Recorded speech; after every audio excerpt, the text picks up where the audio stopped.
Hello, welcome to From Campus to Careers, the Careers and Placements podcast where we help you take the next steps in your future career. My name's Andy. I'm a careers consultant here in the Careers and Placements team, and this episode is part of a mini-series called The Workshop, where we offer practical advice on how to stand out and succeed in your career journey. Today we're talking all about LinkedIn and how to maximize your profile to be seen by potential employers. Joining us for this episode is Nabida Bakali Abrar, a former Aston University student who now works for LinkedIn as a senior customer success manager.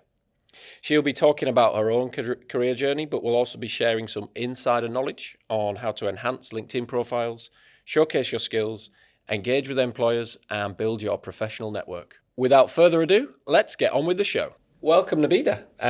It's lovely to have you with us today.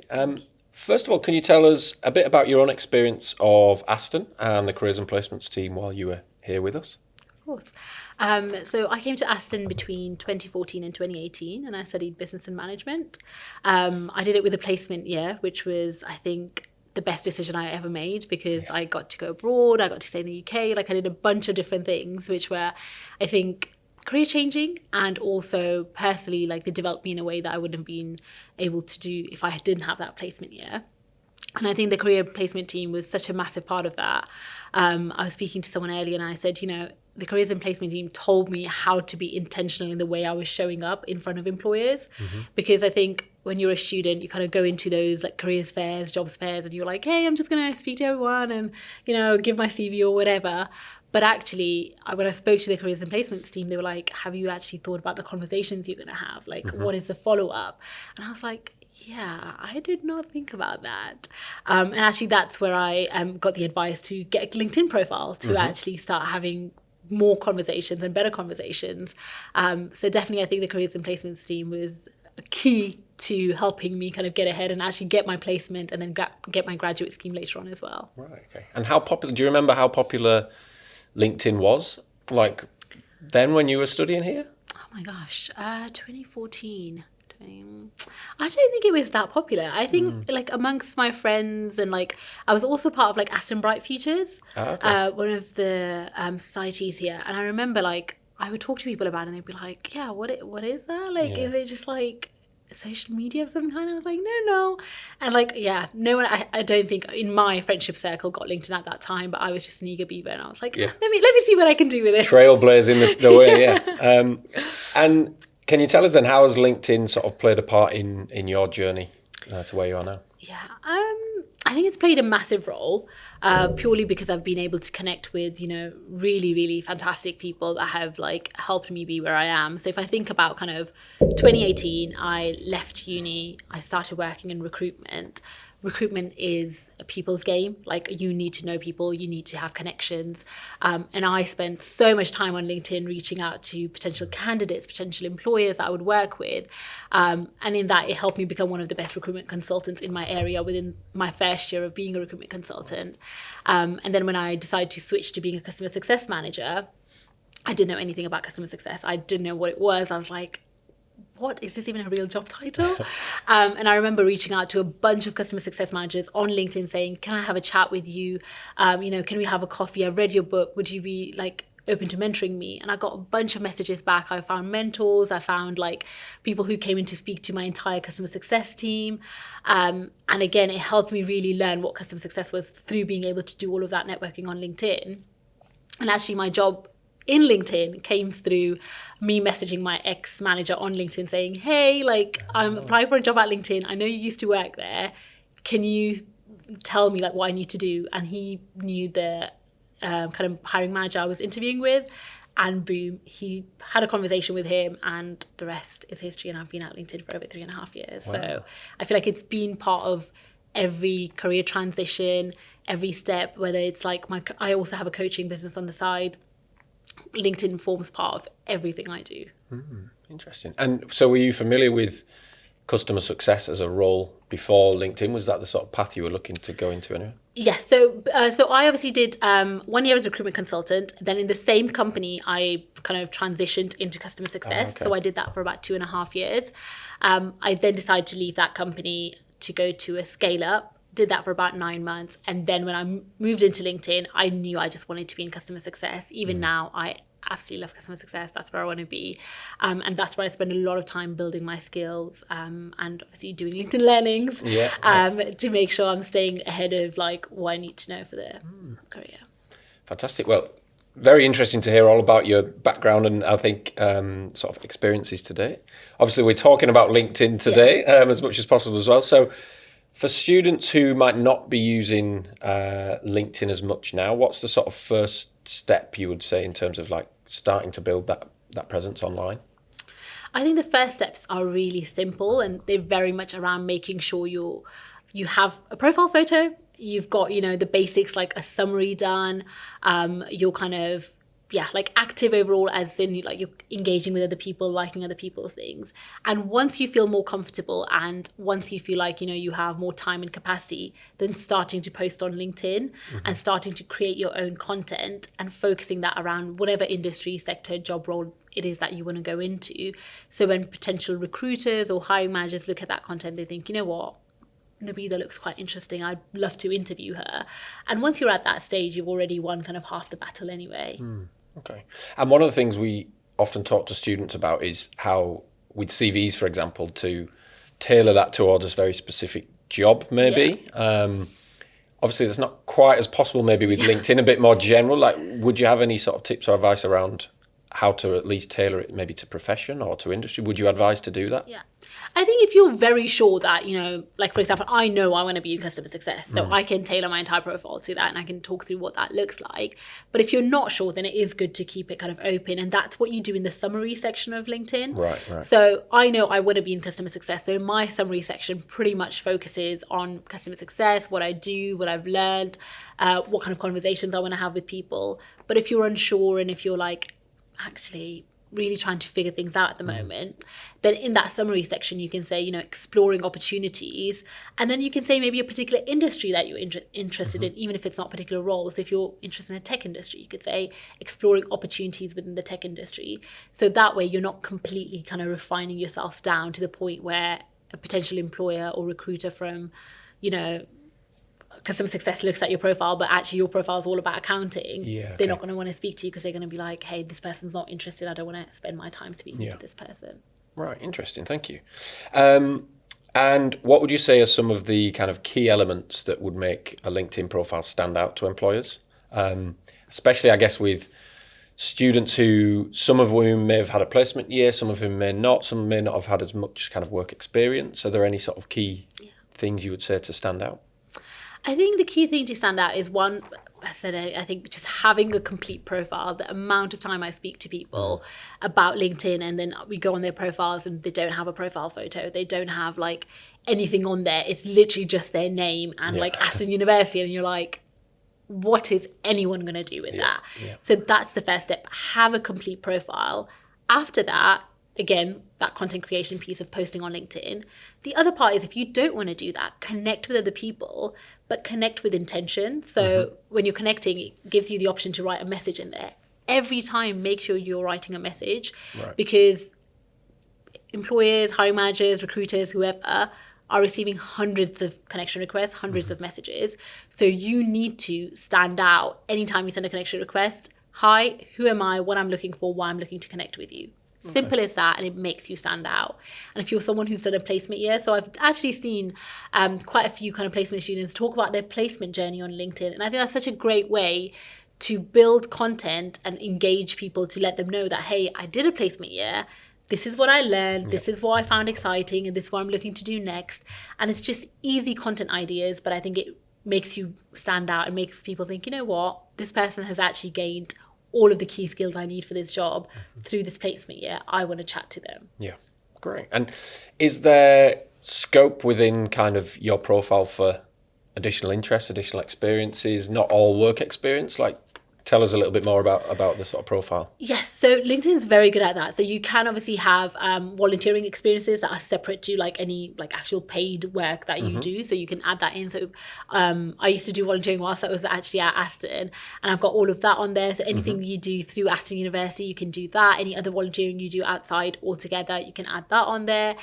You can add your interests on there as well. One other way to showcase your interest is to actually follow companies and influencers. Okay. So for example, like my husband is a massive fan of like Formula One. So he follows like all the Formula One, cars and like all the racers, drivers or whatever. He follows all of them on LinkedIn. So that's one way to showcase your interest as well, by like following these like people or companies that you're interested in, because that's an indication, hey, like if Nabila follows like, again, like Mercedes-Benz, AMG, whatever, she must be interested in this as a brand, or this might be one of her interests outside of work. So that's an easy way to kind of showcase things you care about.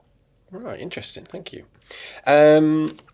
Once your profile is set up, so what's the kind of best way to then use LinkedIn actively? So we talked about it a little bit maybe already, but connecting with employers, commenting on posts, following companies, like what would you advise students do once they're happy with their profile and sort of ready to go? One actually recommendation I would give is to actually use Copilot. Okay. So go on Copilot and just say, I'm a business management graduate looking to go into this job role.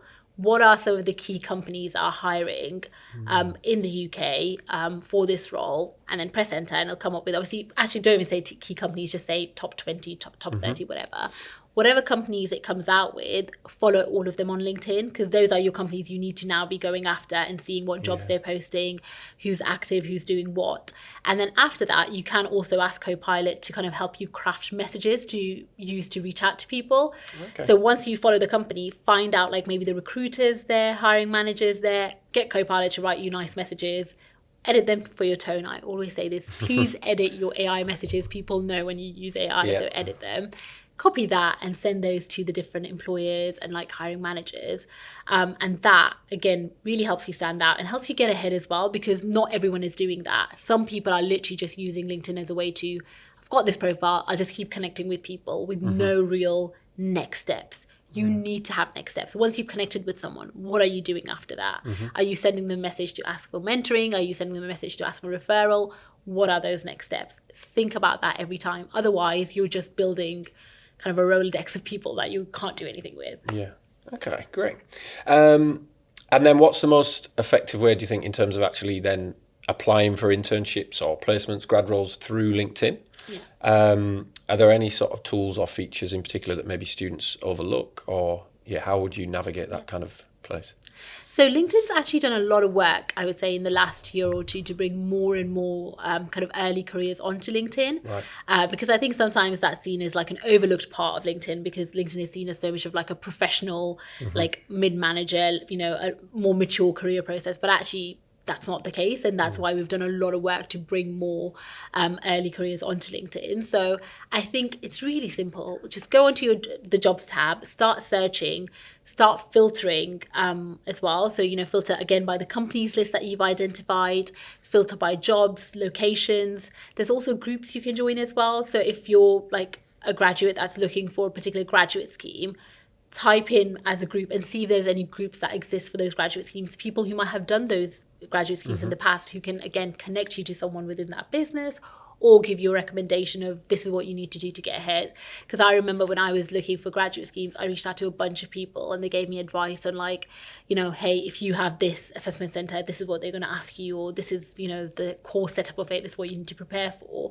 And that, again, is a really simple way to know when you get to that point, you're not alone and you're not having to like prepare or like stress out before that, because someone's already told you, this is the entire process, this is how you prep, this is what I did, and this is what got me the job. And did you find then, so in your sort of time using it more in that sense, did you get good hit rate on responses for like people offering you that support who are in like, going through that process or have gone through that process previously? I think, and this is something I've learned now, to be fair, as someone who receives some of those messages now, is I didn't receive as much of a response rate as I would have liked. And I think the reason behind that is my ask was very weak. So when you're reaching out to people, you need to have a strong ask. So for example, when I used to reach out, I'd be like, hey, like I'm applying for this role. Can we have a chat? Like no real context of what do I want to talk about, right?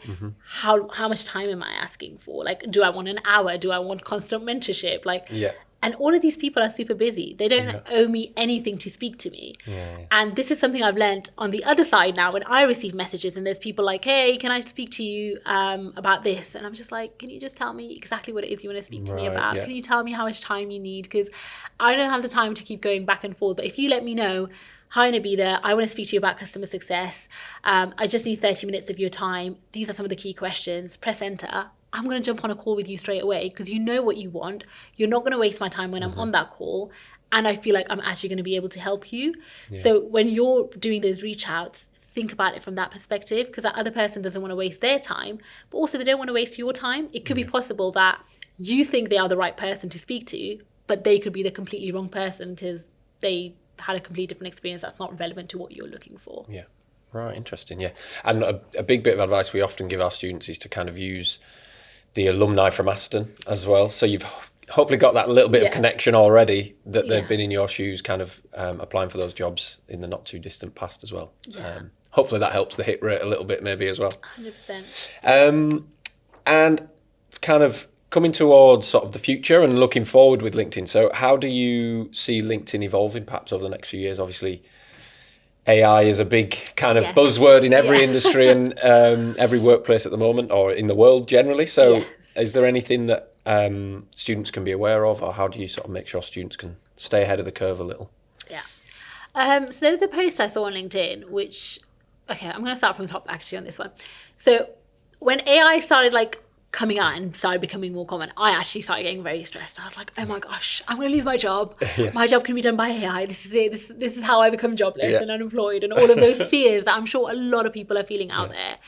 And then I saw this post and it said, you are not going to be replaced by AI. You are going to be replaced by someone who knows how to use AI. Right. Yeah. So that is my one tip to current students, like people looking for jobs. Like, learn how to use AI to your advantage, and you can excel anything. So from a LinkedIn perspective, yes, we are embedding AI into like everything we do. From a product perspective, we've recently released something called Hiring Assistant, which will be used by recruiters to hire candidates essentially and make their life easier, because that assistant is going to be like doing the searches, doing the filtering and things like that. So you, as then a potential candidate or a student looking for a grad scheme, internships, things like that, needs to be thinking about, am I adding all of the right skills to my profile? So when I'm being filtered through, those skills are coming up. Am I learning about AI myself, because those are some of the skills they're going to be looking for. So what LinkedIn learning courses am I doing, or what other, I think Google actually offers like a free AI fundamentals course as well that you can do. Am I doing things like that to like upskill myself and show that on LinkedIn? And the other part is, am I using LinkedIn, but am I making it clear, not LinkedIn, sorry, am I using AI, but am I doing it in a way that shows I'm not just someone who's copying and pasting everything across? Because I work with talent acquisition teams all the time. That's the key part of my role.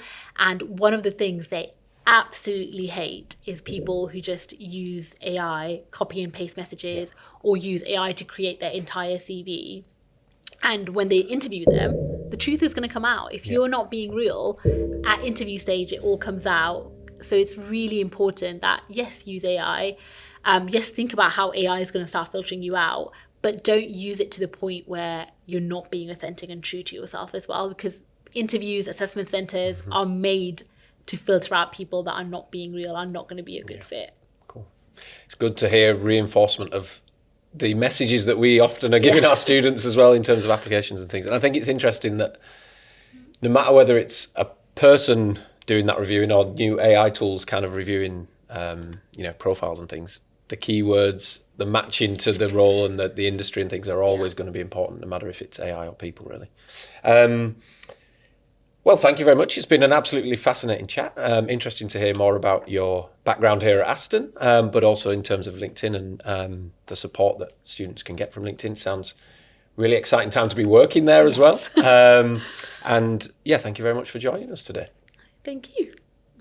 So that's all for today. Thanks again for tuning into another episode of From Campus to Careers. If you enjoyed this episode, you can follow us on YouTube, Spotify, or Apple Podcasts and share it with a friend. Don't forget, you can book an appointment with the Careers and Placements team for one-to-one support as well.